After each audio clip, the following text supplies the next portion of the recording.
The rain-slicked streets of Seattle gleamed under the neon glow, but inside me, a storm was brewing. I'd rehearsed the words 100 times. I deserve this race. I've earned it. Yet, as I stood outside the glass doors of Brewed Awakening, the coffee shop where I'd poured my heart into every latte for 3 years, my courage faltered. I was Elliot Harper, 27, a barista with dreams bigger than the tip jar could hold. My life was a patchwork of late shifts, unpaid bills, and a nagging voice that whispered I was meant for more. But tonight wasn't just about a raise. It was about proving I could take control. I pushed open the door, the bell jingling like a warning. Caleb Nguyen, my boss, sat at the corner table, his sharp cheekbones catching the dim light. At 32, he was the kind of man who commanded a room without trying. Dark eyes that saw too much, a smile that promised secrets. He built Brewed Awakening from a crumbling storefront into Seattle's trendiest spot, and I admired him. Maybe too much. "Elliot," he said, voice low, "you're late." I slid into the chair across from him, heart pounding. "I'm here now. Can we talk about the raise?" My voice cracked, betraying the confidence I'd practiced in the mirror. Caleb leaned back, studying me like I was a puzzle he hadn't solved. "A raise," he repeated, as if tasting the word. "You've been solid, Elliot. Reliable. Creative with the foam art. But I need more from you before I can justify it." "More?" I frowned, leaning forward. "I'm here every shift. Early, closing, training newbies. What else do you want?" His eyes locked onto mine, and for a moment, the air felt charged, like the calm before a lightning strike. "I want you to be honest," he said. "Not just with me, but with yourself. There's something you're holding back. I see it every day." My throat tightened. Caleb had a way of cutting through the noise, but this felt too close, too personal. I'd spent years building walls around my past, my dreams, my heart. Growing up in a small town outside Tacoma, I'd learned early that being different wasn't safe. My dad's disapproving glares when I'd lingered too long watching the neighbor boy mow the lawn, my mom's silence when I tried to explain who I was, they'd taught me to hide. I'd come to Seattle to escape, to be free, but freedom was harder than it looked. "What are you talking about?" I asked, deflecting. "I'm an open book." Caleb's smile was soft, almost sad. "Are you?" "Because I've watched you, Elliot. You're good with customers, but you shrink when someone gets too close. You've got this spark, but you dim it." "What?" I shifted uncomfortably, the wooden chair creaking. "This isn't about my life story, Caleb. It's about a raise. I need it. Rent's killing me, and I'm barely scraping by." He nodded, but his gaze didn't waver. "I'll consider it. But first, I want you to do something for me. Tomorrow night, there's an open mic at the shop. Perform. Share something real. Show me who you are." "Perform?" I laughed, nervous. "I'm a barista, not a poet." "You're more than that," he said, standing. "You just don't know it yet." That night, I lay awake in my cramped studio apartment, the hum of the city outside my window. Caleb's words echoed, "Show me who you are." What did that even mean? I wasn't hiding, not exactly. I'd just learned to blend in, to keep my head down. Growing up, I'd been the kid who loved theater but never auditioned, who wrote stories but never shared them. Being openly queer in a town where different meant wrong had felt like painting a target on my back. But Seattle was different. Here, rainbow flags flew outside bars, and pride parades shut down streets. Yet, even in this city of acceptance, I kept my guard up. I'd dated, sure, a few fleeting hookups, awkward first dates, but nothing real. Nothing that made my heart race like Caleb's gaze had tonight. The open mic was a challenge, a dare. I didn't know if Caleb was testing my work ethic or something deeper, but I couldn't shake the feeling that this was about more than a race. I pulled out my old notebook, filled with half-finished poems and sketches from college. My fingers trembled as I flipped through the pages, landing on a poem I'd written after my first Pride festival. It was raw, messy, about the boy I'd been too scared to love back then. Could I do this? Stand in front of strangers, in front of Caleb, and bare my soul? The thought made my stomach churn, but so did the idea of staying stuck, pouring coffee forever, dreaming of a life I was too afraid to chase. The next day at Brood Awakening, the shop buzzed with its usual chaos. Hipsters typing on laptops, moms with strollers, the espresso machine hissing like an impatient dragon. I worked the counter, stealing glances at Caleb as he moved through the crowd, charming customers with that effortless grin. Every time our eyes met, my pulse spiked. Was he watching me, or was I imagining it? "Elliot, you okay?" My coworker, Maya, nudged me. She was a 22-year-old art student with a nose ring and a knack for reading people. "You're spacing out." "Just thinking about tonight," I admitted, wiping down the counter. "Caleb wants me to perform at the open mic." Her eyes lit up. "That's huge. You've got to do it. What's your thing, poetry?" "Song." "Poetry, maybe," I said, hesitant. "I don't know if I'm ready." "You're ready," she said firmly. "Caleb doesn't push people for no reason. He sees something in you." I wanted to believe her, but doubt gnawed at me. What if I froze? What if my words fell flat, exposing me as a fraud? Worse, what if Caleb saw through me? Saw the scared kid from Tacoma who still wasn't sure he belonged anywhere? As the day wore on, the shop filled with the open mic crowd. Musicians tuning guitars, poets clutching notebooks, friends sipping lattes and cheering each other on. My nerves were a live wire, but I'd made up my mind. I'd do it. For the raise, for myself, for whatever this thing was between me and Caleb. When the lights dimmed and the first performer took the stage, a folksy guitarist with a shaky voice, I slipped into the back to prep. My poem was folded in my pocket, the words burning through the paper. I could still back out, tell Caleb I wasn't feeling it. But then I saw him across the room, leaning against the counter, watching me, not with judgment, but with something softer. Expectation. Belief. I took a deep breath and signed my name on the performer list. The stage was a small wooden platform, barely raised, with a single spotlight casting a warm glow. My hands shook as I stepped up, the mic stand wobbling under my grip. The crowd was a blur of faces, some familiar, some strangers, but Caleb's presence anchored me, his silhouette unmistakable in the back. "Hi, I'm Elliot," I said, voice cracking. A few encouraging claps rippled through the room. "This is something I wrote a while ago." I unfolded the paper, my poem about that Pride Festival 4 years ago, when I'd stood on the sidelines, watching couples hold hands, wishing I could be that brave. The words spilled out, halting at first, then stronger. "I saw you in the crowd, your laughter like a flare, slash. Your hand in his, a freedom I couldn't share, slash. The flags waved high, but my heart stayed low, slash. Too scared to love, too scared to show." The room was quiet, the kind of quiet that felt alive, like everyone was holding their breath with me. I kept going, each line peeling back a layer of the walls I'd built. The poem wasn't just about that day. It was about me, the boy who'd learned to hide, the man who was tired of it. When I finished, my voice broke on the final line. "One day, I'll dance where the rainbows fall." Applause erupted, warm and loud, but my eyes found Caleb's. He wasn't clapping, just watching, his expression unreadable but intense. My chest ached with a mix of relief and vulnerability. I'd done it. I'd shown him something real. Back at the counter, Maya grabbed my arm. "That was incredible, Elliot. You had me tearing up." "Thanks," I mumbled, still reeling. Caleb approached, and my heart did that stupid flip again.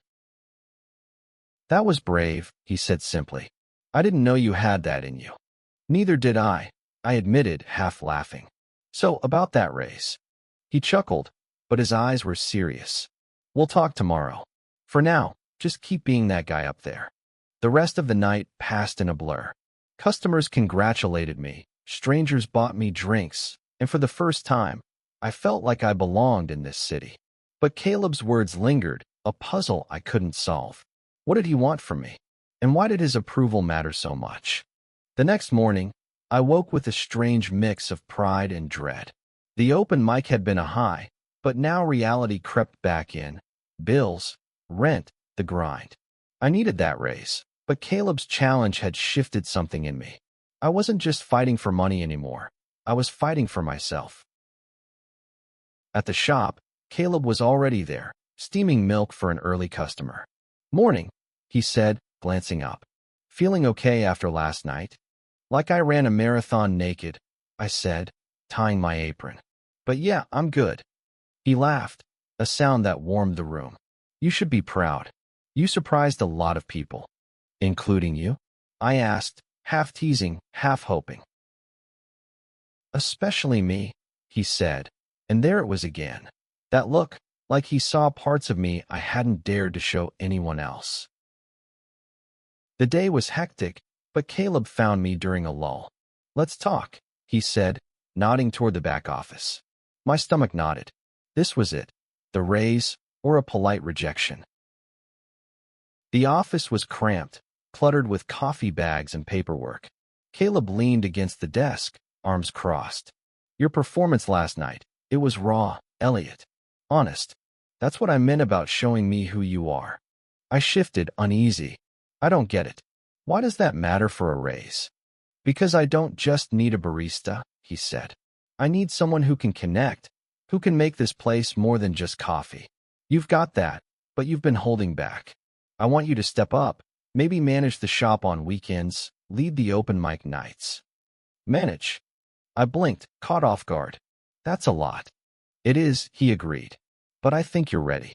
And yes, it comes with a raise. But I need you all in, Elliot. No more hiding." His words hit like a tidal wave. This wasn't just about money. It was about trust, about believing I could be more. But it also meant exposing myself, risking the safety of my carefully guarded life. "I'll think about it," I said, my voice barely above a whisper. "Don't think too long," Caleb said, his tone gentle but firm. "Opportunities like this don't wait." That night, I walked the waterfront, the Puget Sound glittering under the stars. Caleb's offer was everything I'd wanted, a step up, a chance to prove myself. But it terrified me. Managing meant being seen, leading, owning my place in the world. Could I do that without crumbling under the weight of my past? I thought about my poem, about the boy I'd been too scared to love. His name was Ryan, a summer crush who'd moved away before I could tell him how I felt. I'd buried that pain, but last night, I'd let it breathe. And Caleb had seen it, seen me. My phone buzzed with a text from Maya. "You're killing it. Don't overthink this. Caleb believes in you." "So do I." I smiled, but the doubt lingered. Could I be the person Caleb saw? The person I wanted to be? The next week was a whirlwind. I said yes to Caleb's offer, half expecting to regret it. Managing weekends and leading open mic nights sounded glamorous, but it meant longer hours, more responsibility, and no room to hide. My first shift as weekend manager was chaos. New hires forgetting orders, a broken espresso machine, and a line out the door. But Caleb was there, guiding me with a calm that made the madness bearable. "You're doing fine," he said, clapping my shoulder during a rare quiet moment. "Just breathe." His touch lingered, and I caught myself staring too long. There was something about Caleb, his confidence, his quiet intensity, that pulled me in. I'd always thought my crush was harmless, a distraction from the grind. But now, working side by side, it felt dangerous, like a spark near dry tinder. At the next open mic, I didn't perform, but I hosted, introducing acts with a shaky voice that grew steadier with each name. The crowd was kind, and by the end of the night, I felt a rush I hadn't expected. This was my stage, my space to create something meaningful. Caleb watched from the back, his nod of approval worth more than any tip. After closing, we sat at the counter, splitting a leftover scone. "You're a natural," he said. "The crowd loves you. They love the free coffee." I joked, but my cheeks warmed. "Thanks for pushing me into this." "I didn't push," he said, leaning closer. I just saw what you could do. The air between us crackled, and for a moment, I thought he might say something more. But he pulled back, clearing his throat. Get some rest, Elliot. Big weekend ahead. I left the shop buzzing, my mind replaying that moment. Was I reading too much into it? Caleb was my boss, my mentor. But the way he looked at me, the way he challenged me, it felt personal, intimate. And that scared me as much as it thrilled me.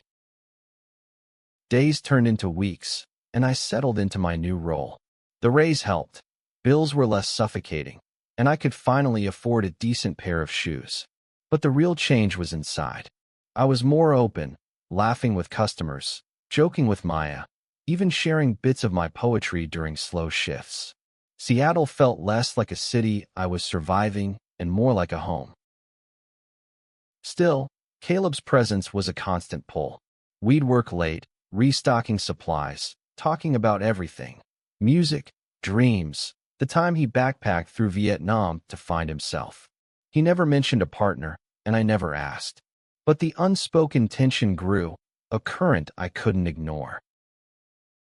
One night, after a packed open mic, we were cleaning up when Caleb turned to me. You've changed, Elliot. You're not hiding anymore. I paused, rag in hand. I'm trying not to. You make it hard to stay in my shell. He smiled, but there was a flicker of something else. Hesitation, maybe. Good. Because I like this version of you. My heart stuttered. Caleb, what is this? You keep pushing me, believing in me. What? He set down the broom, stepping closer. Because I see you, Elliot. Not just the barista, but the guy who writes poetry that makes people feel something. The guy who's brave enough to be himself, even when it's hard.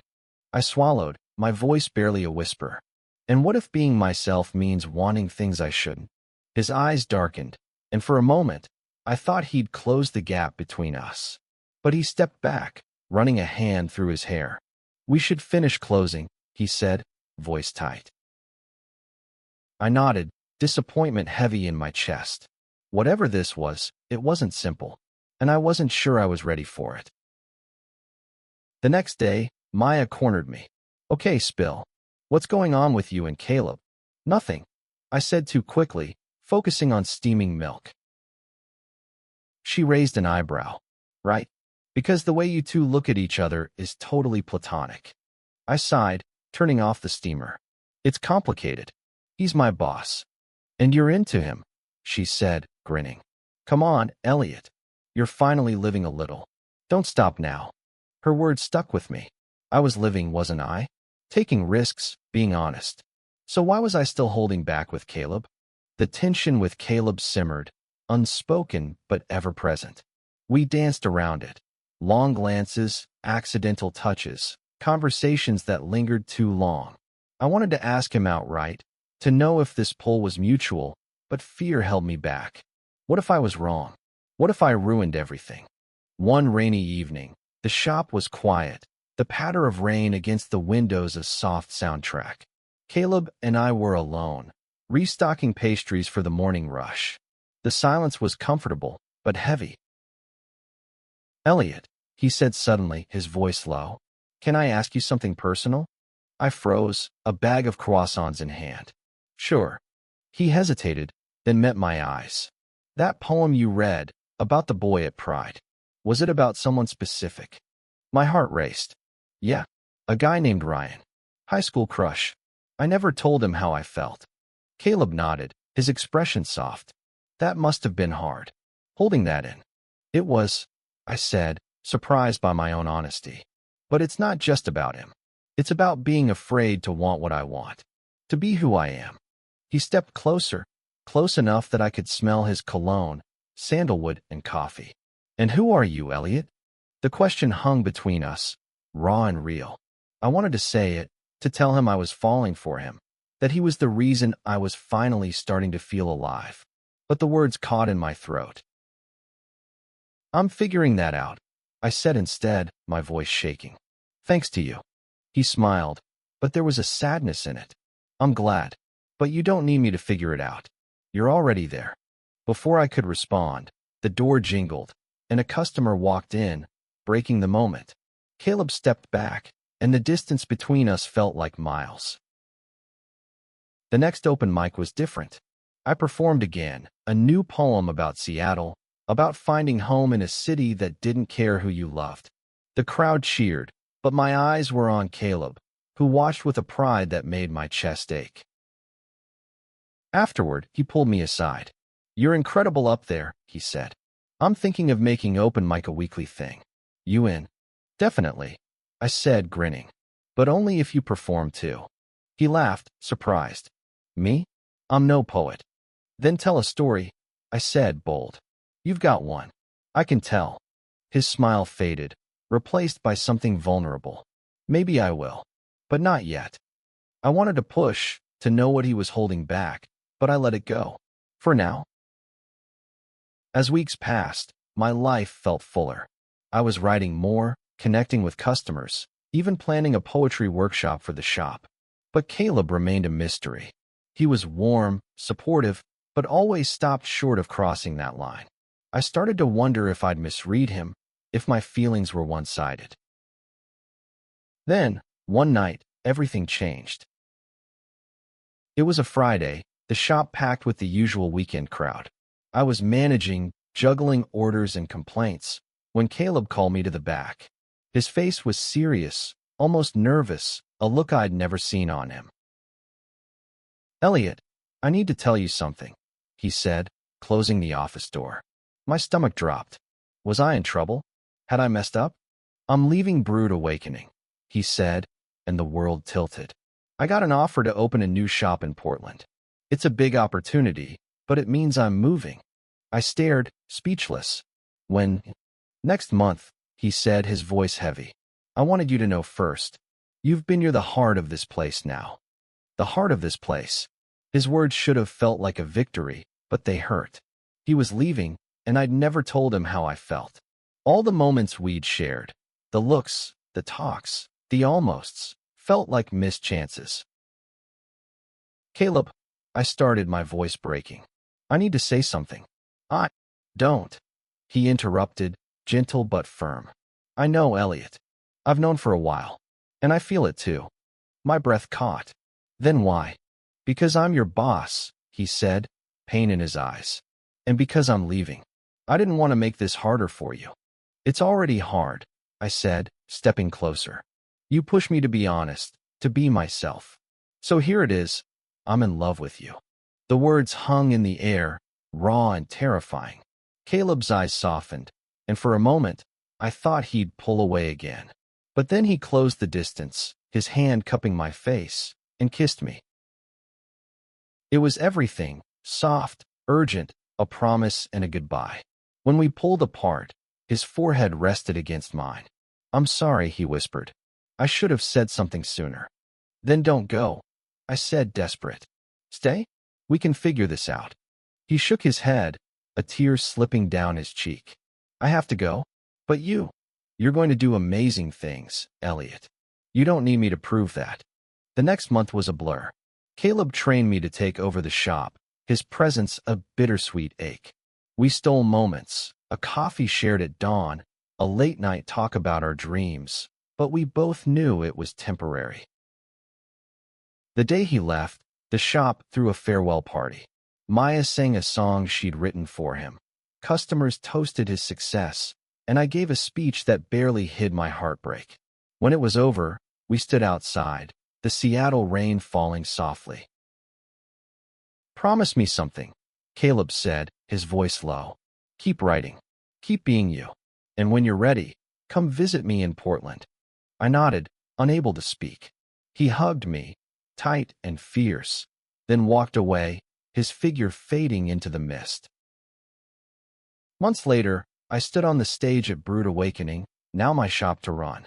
The open mic was weekly now, packed every time. I'd published a small poetry collection, dedicated to the boy who'd taught me to be brave. I hadn't seen Caleb since he left, but we texted sometimes, his words a reminder of what we'd shared. That night, I read a new poem, one about love and loss, about finding yourself in the spaces someone else leaves behind. The crowd cheered, but my heart was elsewhere, imagining Caleb hearing it, smiling that quiet smile. I'd asked for a raise, but what I got was so much more. A chance to be seen, to be loved, to be myself. And though Caleb was gone, he'd left me with the courage to keep going, to dance where the rainbows fell.